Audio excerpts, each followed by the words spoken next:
Hello and welcome to a CNN Philippines special presentation, Meet the Millennials. I'm CNN's business and technology correspondent, Samuel Burke, on assignment this week here in Manila.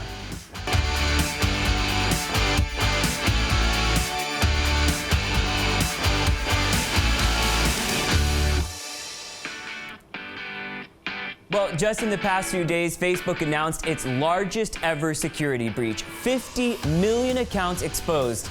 This leaves us millennial journalists in what I'd call a very 2018 situation. We are reporting on a hack of the very same platform we use to find stories and the place where we also publish our reports. So given the benefits and the many problems we see arising, are social networks making the world more or less informed? Joining me are local Rising Campus reporters. Michelle Abad, editor-in-chief of The Guidon, the official student publication of Ateneo de Manila University. Editor-in-chief of The Varsitarian at the University of Santo Tomas, Christian De Parin. And editor-in-chief of The Advocate of Far Eastern University, Marissa Castro. Guys, thank you very much for joining us here on CNN Philippines. So I just want to start with this news because Facebook is the platform for millennials, for millennial journalists, for, well, 2 billion people practically. But it's interesting because back in the States, I haven't heard anybody telling me that they've been logged out of their Facebook accounts, but it seems that here in the Philippines, many people were. So were you guys? Yes. Yes, all three of you. Yeah. It's interesting because Facebook hasn't talked yet about who was targeted, if there was a group of people targeted. So it makes me wonder, was Philippines one of the places that was targeted on purpose, accidentally? It's something that we don't know yet. But here's the interesting part. We see so many scandals with Facebook right now. This latest hack, the biggest in their history, the attacks that have led to killings in India via WhatsApp. Of course, Facebook owns WhatsApp. And so I'm just wondering, do you guys believe that there is trust eroding in the Facebook platform? Do you feel that? Are users here in the Philippines starting to question more their relationship with Facebook?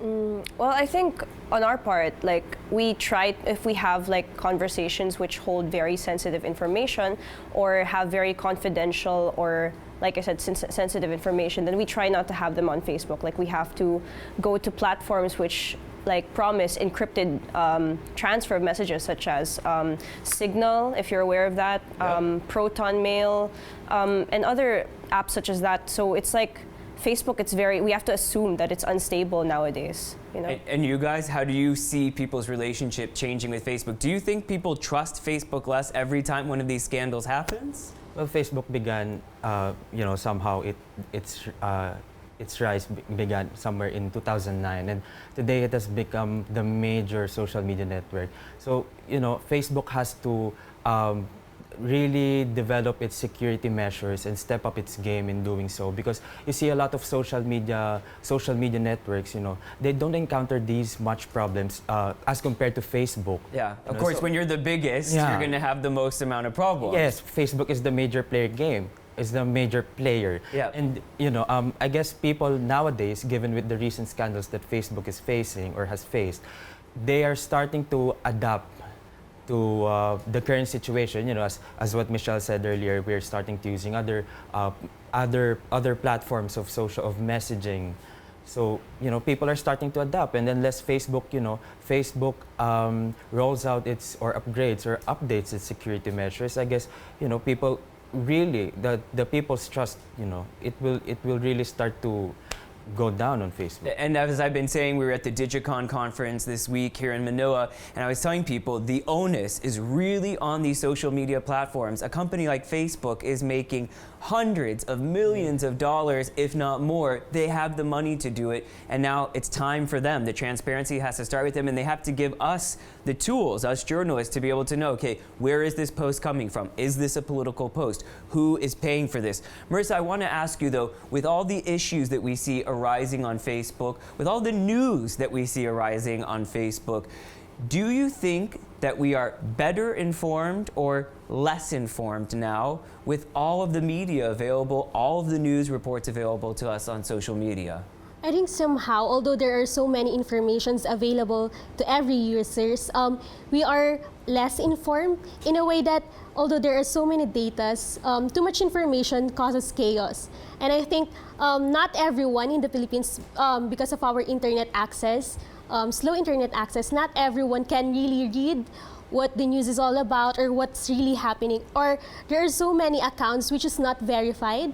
So I think somehow although there are so many available datas, it is not informative enough to create or to help us in decision making. It's interesting you mentioned the verification because this is something very simple which a lot of the social networks like Twitter even at one point put on pause, but it's actually crucial so that we can verify, okay, these are people from mainstream respected organizations. That sends a signal to people, okay, it's not just that it's a person we've confirmed who their identity is. It's that they're from a reputable news organization. So that's a very simple step that I think the social networks have realized that they have to take. I want to go back to you, Michelle. Here in the Philippines specifically, do you think the situation is different from, let's say, the United States or Europe, how we see misinformation, disinformation spread on these platforms? Do you think it's different in any way, specific to the Philippines? Well, I think that every country varies when it comes to their political climate, and that affects the way people see social media. Just recently, I was able to go to a conference abroad, and we actually were able to talk about press freedom abroad. And for example, in the UK, some of them said that they don't feel that there's a lot of restrictions on their press freedom. When compared to here, because like for example, when some news organizations, or even student campus journalists try to become critical of the government, people automatically assume that you're fake. So that poses a big problem, because how can we now become critical now that people say that just because you're critical, it means you're fake? Yeah, it's very difficult. I see just like in America and in Europe and here in the Philippines, this fake news was something very specific. These were the websites that were impersonating other websites. You'd see a website that looked just like CNN.com, but it was CNN.ca instead. That's what fake news was. But because we've seen people like President Trump take the term and use it for his own purposes, now even the term isn't clear anymore and can be used in all types of directions. Christian, I'm wondering, do you think that it's easier to get a job in journalism here in Philippines now that there are all these social media platforms, now that there are all these digital platforms? You would think it would be easier to get a job now since there's so much more news, right? Yeah, well, I guess it's true. Maybe it's much easier to get a job as a journalist now, because there are some journalists who work on desks and they write the stories online, and there are some journalists who go out there who go on camera. There are also digital journalists now. So with the dawn of social media, though we notice that we are facing so many challenges, especially for example here in the Philippines, from those who are trying to let's say revise or attempts to revise the facts or the narrative or the history. We see that institutions who are standing up for the truth face these challenges. But going back to the question, I think it's easy. Digital media has made it easier for journalists to get a job. So if I hear you correctly, you're saying the quantity of jobs may have increased, but it may be harder to do the quality of jobs that people want to do. Just to finish off this part of our special, Marissa, do you think that it's much tougher for journalists now? Do you feel that the environment is much more charged, more politically charged here in the Philippines? Yeah, I think it's tougher now because everyone, citizen journalism is also in trend here in the Philippines. So it will be harder to compete with all the source of information because everyone is their own media right now. And you have to produce or release news or articles or updates in a minute or in a click, because you have so many competitions. Everyone can post without verification if the data is correct or the information is correct. And if you want to deliver news to your community, you really have to act faster right now. Yeah, it's hard because we're all covering the same story for the most part the day of news. So some people call this the race to the bottom, that instead of a race to the top, you have everybody covering the same story. So what value added can there be? But I think that's the real challenge for us journalists living in this age, is to say, okay, yes, I've got to update fast. Yes, I can update from my phone, but well, how do I add that quality and stick true to what I think journalism can and should be? You guys, thank you very much for joining us here at the table. It's been great to talk to you. We're going to talk to you a little bit more later on in the show. Michelle, Christian, and Marissa, it's been great speaking with you. You're watching a CNN Philippines special presentation, Meet the Millennials. I'm Samuel Burke. Coming up, Facebook has seen a plethora of scandals this year. 3 more millennial journalists will help us make sense of it all. We'll be right back.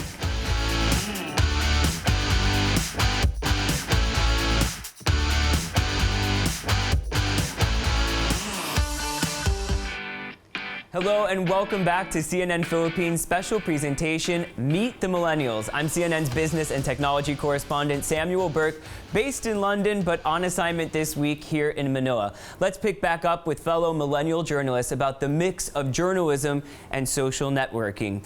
With me now are 2 more school reporters, Cara Patilinhog, and she's the editor-in-chief of De La Salle University, Manila's The LaSallian, and Richard Cornelio, managing director of the so-called Rebel Kool-Aid. So we were just talking during the break about the same topic, quality of journalism jobs versus quantity, and you guys seem to agree. There are a lot of journalism jobs out there, but the quality of the jobs may not be what we aspired to when we were studying journalism. Yeah, for sure, because digital media is still new. So unlike former forms of media, there are actual programs that are geared towards that. But now digital media, there's a lot more factors to it that people have to study before going into the job. So that's probably what makes quality difficult in the new set of new formats that we have with digital media. Like, I think we should be able to study it first before going into the jobs. So, Richard, do you think that social media has helped blur the line between journalism and activism? Do you think that would have happened anyway, or do you think that social networking has changed that?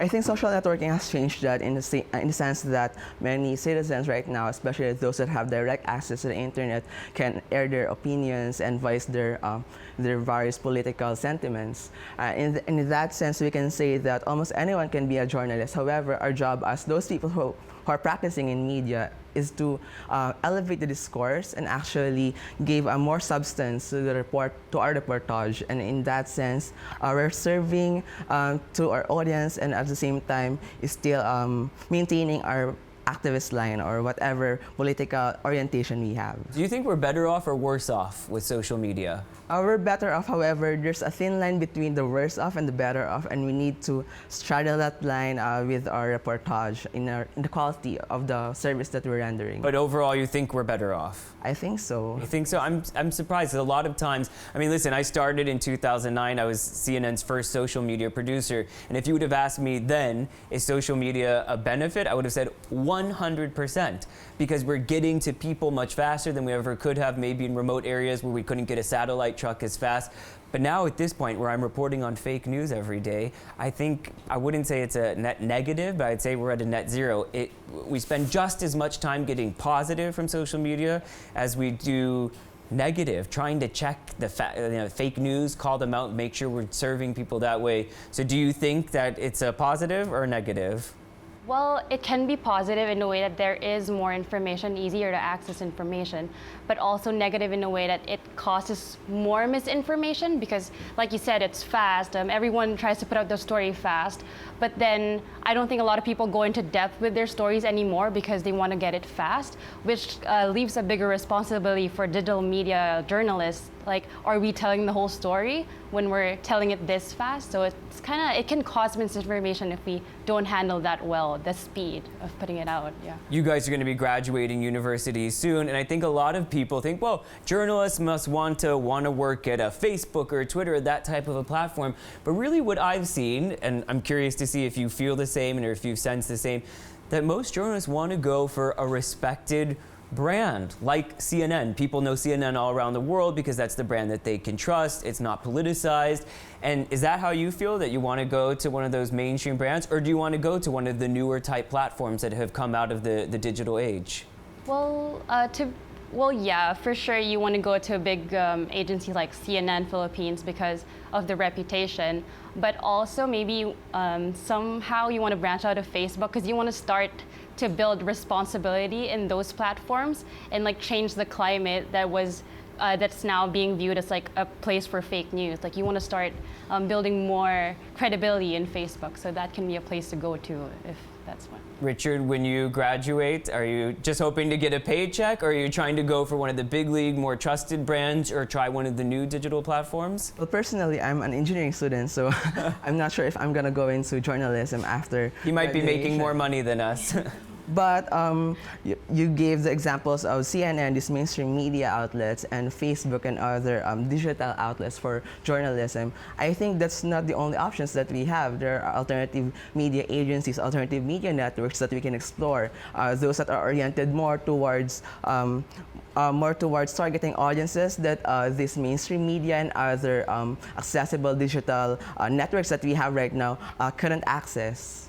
So do you think that maybe the mainstream media hasn't done enough to serve all of the communities, and some of these other platforms are doing that now? Well, I think mainstream media have their own vested interests and corporate stakeholders that they need to take care of and to avoid from targeting, or in a sense, in their reportage, they need to be careful in negotiating these kinds of political relationships. However, if you think about the role of journalism, you need to be in service of the people. So that's the kind people of where first. the job becomes more. And of course, journalism safety all around the world has become a much higher priority, especially for mainstream news organizations that have become such a target.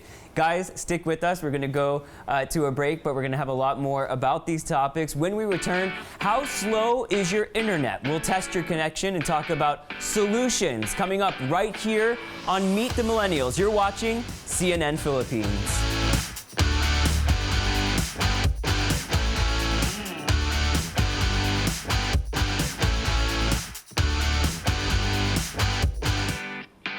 We're back with our program, Meet the Millennials. I'm Samuel Burke. We've been talking about social networking and its effects, positive and negative, on journalism, but there's only so far the internet can go if it's too slow. How sluggish is your internet connection? Go to speedtest.net and tweet us at CNN Philippines, or comment through our Facebook page with your speed. We're joined by all 5 campus journalists we've invited today. And look, everybody knows that it's inconvenient when your internet connection is slow. I can't watch my YouTube video that I want to see, or I can't watch my Netflix video. But actually, as I've seen reporting on tech all around the world, it's not about inconvenience. It's actually about a lack of innovation, in the sense that you can't build the next product if your internet is not fast enough. The guys who built Netflix, for example, they saw, wow, the internet can move fast enough now that we can send a whole movie through it. So I've met so many talented Filipinos who want to have their own startups, people who are in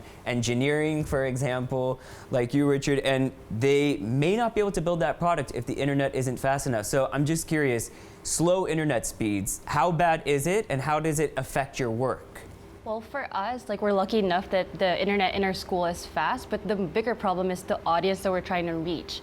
So you have the story, you have the content, but if it's slow, the people won't be interested in opening their phones if they won't get to internet. So. And how many of you experienced what I've heard from a lot of Filipinos anecdotally this week?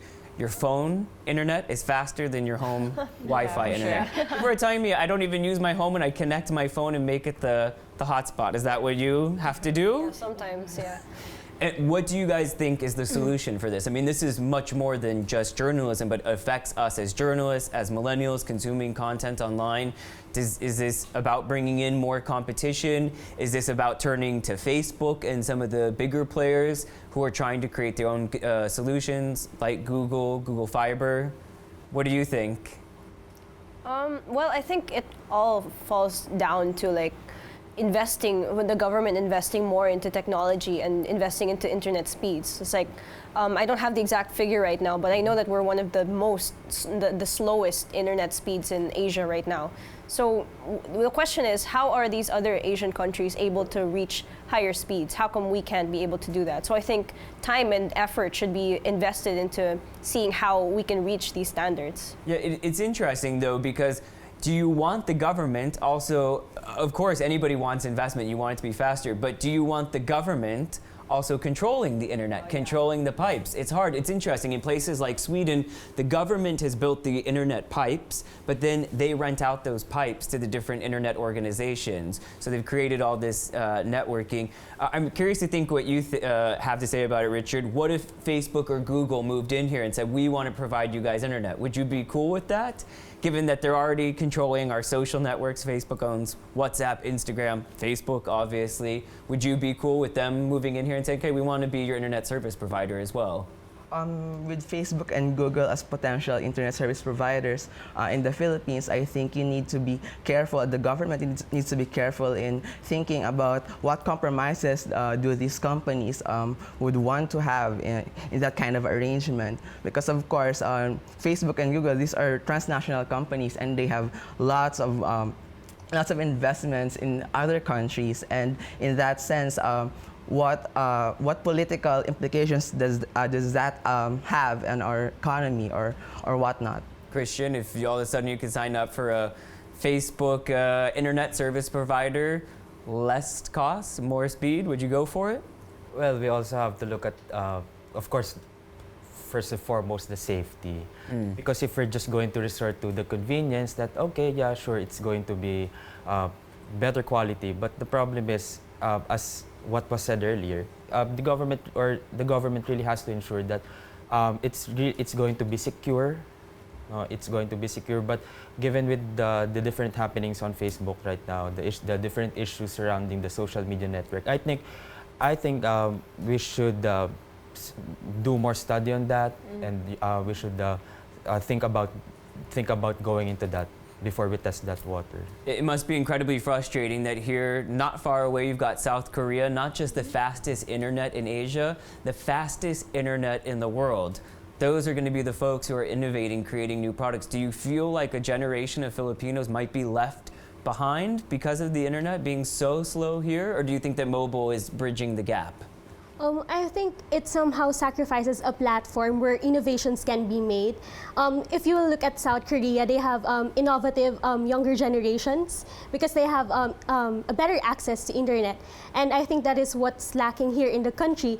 And I agree that the government should invest more on the information and communication technology infrastructures here in the country, because it will pay back someday or in the future.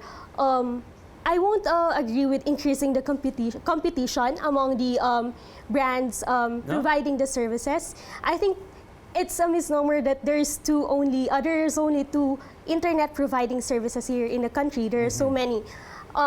What the government should do is to review the bureaucracy as well as the permitting issues here in the country when it comes to those who provide services. I just want to tie back. We've talked about a lot of problems. We're talking about solutions right now, and go back to really the main topic that we've been talking about today on this special, which is really about the rise of social networking and how it's allowed disinformation and misinformation to spread. So let's talk about solutions, not just the problems. What would you like to see Filipino society do to make sure that we have a more informed electorate, more informed consumer? What do you think are some solutions so that we can help deal with this tide of disinformation that we're seeing? Well, for journalists, we have to be responsible that we put out the whole story, like all the sides of the story. And then for the audience, they have to be more. They want to have to probe into the problems more. Like they want to read more. That will make everything much better if everyone just. So, I mean, essentially what you're saying is we have to step up our game. Yeah, for sure. That's really what's happened with CNN. I mean, as you know, President Trump attacks CNN very often, and the rule that we always learn in journalism school, which of course we adhere to at CNN, is, check. not one source, not two sources, three sources. But now, because the president is criticizing us so often, sometimes it's 4, 5 sources. So I think in that same vein, when you have people criticizing, attacking, you have so much more competition. It's on us to step it up, do even more, add more. What do you think are some possible solutions to make sure that people can be more discerning when they're consuming all this information? Like what Kara said, we journalists need to be more responsible in our reportage. But other than that, I think we need to root out the problem of this rise of disinformation. I think this comes from the lack of free and genuine education in the country, because a lot of our electorate do not know how to recognize fake news or this other sensationalist propaganda that they see on the internet from what is actually true news or like legit and verifiable news sources. So do you think maybe that this should really go back to the classroom level? There are a lot of initiatives in the United States right now from 2nd, 3rd, 4th grade, when people are quite young, to start informing them about how to criticize news and look with a critical lens, not just at the editorial information, but also at how to look for fake news, spot the fake CNN.com when it's not really CNN.com. Do you think that's what Philippines should do as well? Yeah, definitely. That was actually my first answer. There's a big responsibility on the educational sector to make sure that everyone is media literate. Like I noticed in my curriculum, I'm a communication student, and we have our own lessons on how to spot fake news. But it isn't just the media students who should be learning these things, but also everyone in particular, everyone, because everyone is prone and everyone is exposed to social media. It's on us now, not just to inform everybody, but also to educate as well. Well, that does it for this CNN Philippines special presentation, Meet the Millennials. Our special thanks to our guests today, you guys, and my thanks to the people of the Philippines for such a warm welcome during my stay here. It has been a real honor. I'll see you on social media @SamuelCNN. I'm Samuel Burke, and you're watching CNN Philippines.